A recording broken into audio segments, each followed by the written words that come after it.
Hay canciones que tienen un poder increíble, ¿no?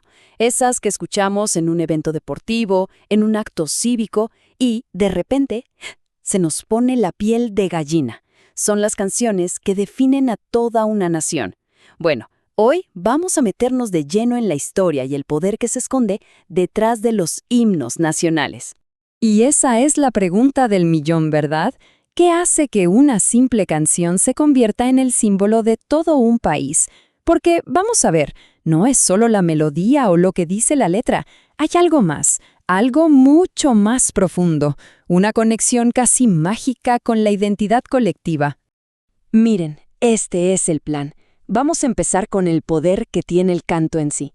Después, un viaje a la antigüedad para ver los primeros himnos, esos de dioses y guerreros. De ahí saltamos al nacimiento del himno moderno. Lo vamos a desarmar para ver de qué está hecho y cerramos viendo por qué hoy es un símbolo nacional sagrado. Muy bien, empecemos por el principio de todo. Pensemos en esto. Mucho antes de que existieran los países con sus fronteras y banderas, ya existía una necesidad muy humana, la de juntarse y expresar algo en grupo, algo colectivo, a través de la música. Y esta frase de verdad lo dice todo. La música de un himno enardece al pueblo que lo canta. O sea, no es algo que solo se escucha. Es algo que te agarra, te arrastra y te mueve por dentro. Es una fuerza súper activa, con el poder de encender pasiones, de mover a la gente de una forma casi física, pero sobre todo, muy emocional. Entonces, si lo definimos, un himno es básicamente eso, una composición poética, cantada, que tiene un propósito muy claro. Nació para alabar a los dioses, sí, pero fíjense en la segunda parte, para expresar sentimientos colectivos, nacionales o patrióticos. Y es justo ahí, en esa segunda parte, donde está la clave de todo lo que vamos a ver. Bueno, ahora hagamos un viaje al pasado, porque esto de los himnos no es nada nuevo, claro. Y resulta que en la antigüedad tenían dos funciones principales, dos propósitos súper claros y potentes, que a veces, como veremos, se mezclaban. Y miren qué interesante es esto. Es algo universal. En la India antigua, la literatura sánscrita ya tenía poemas heroicos, casi agresivos. En Egipto ya se empezaba a mezclar lo nacional con lo religioso en sus himnos. Los antiguos hebreos, por su parte, los hicieron puramente religiosos, poemas musicales para su Dios. Y luego los griegos, bueno, ellos los usaban para todo, para honrar a sus dioses, pero también como cantos de guerra para encender a sus soldados. Aquí se ve clarísima esa doble función. Por un lado, tenías la alabanza a los dioses.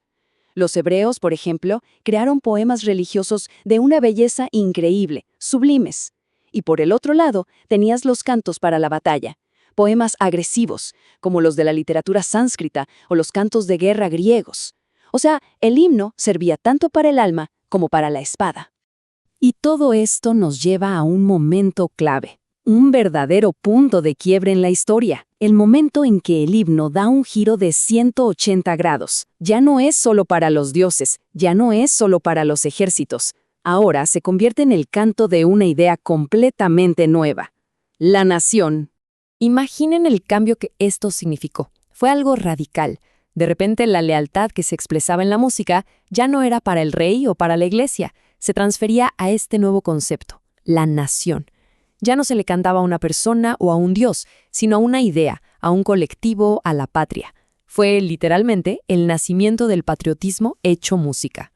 Y el primer gran ejemplo, el modelo que todos siguieron, fue la Marsellesa. Piénsenlo, solo podía nacer ahí, en medio del fuego de la Revolución Francesa, porque fue en ese momento que la idea de la nación, o sea, un pueblo de ciudadanos con poder por encima del rey, se convirtió en el motor de todo.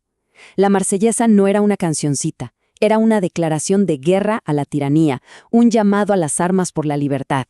Marcó un antes y un después para todos los himnos que vendrían. Y para que nos demos una idea de su impacto, solo hay que escuchar las palabras que se usaban para describirla.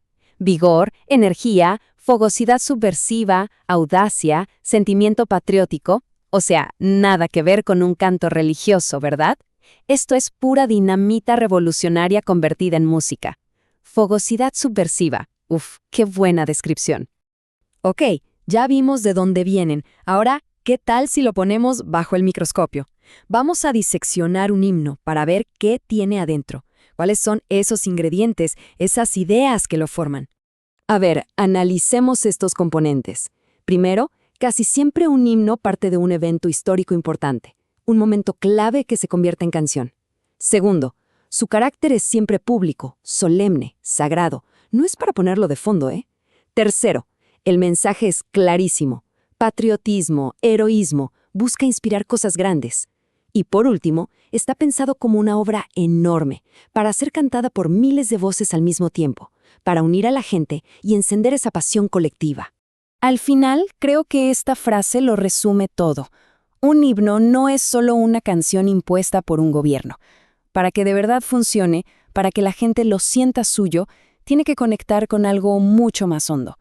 Tiene que ser, ni más ni menos, que la expresión vibrante del alma de ese pueblo. Y así llegamos a la parte final. Aquí es donde vemos cómo el himno se afianza en la sociedad moderna. Porque ya no es solo una canción histórica, no, es un símbolo vivo, con un estatus casi sagrado. Y esta es la definición moderna, la oficial. Fíjense en las palabras clave. Es el canto oficial de una nación, es sagrado para sus ciudadanos y debe tratarse con respeto. Ya no es opcional, tiene un estatus legal, un peso cultural que exige un trato especial. Esto es súper importante. Su uso está reservado para momentos muy específicos, para actos solemnes. No es una canción que vamos a escuchar en la radio a cada rato. Y parte de su poder, de su magia, viene de ahí, de que solo aparece en los momentos de verdadera importancia nacional. Pero, y aquí es donde la cosa se pone más interesante y compleja, las historias que cuentan estos himnos no siempre son tan simples. Porque claro, son producto de su época. Encapsulan una versión de la historia, y la historia, como sabemos, casi nunca es sencilla ni todos la ven de la misma manera. Y esto nos deja con una pregunta final, una reflexión importante. Si un himno cuenta la historia de una nación, ¿qué pasa cuando esa historia está en disputa? ¿Qué pasa si el himno es el alma del pueblo, pero ese pueblo está dividido sobre su pasado? O cuando lo que narra la letra es doloroso para una parte de la población. Es una pregunta muy real, que muchas naciones se hacen hoy, y nos demuestra que estas canciones son mucho, mucho más que música. Son en realidad campos de batalla simbólicos, donde se lucha por la memoria y la identidad.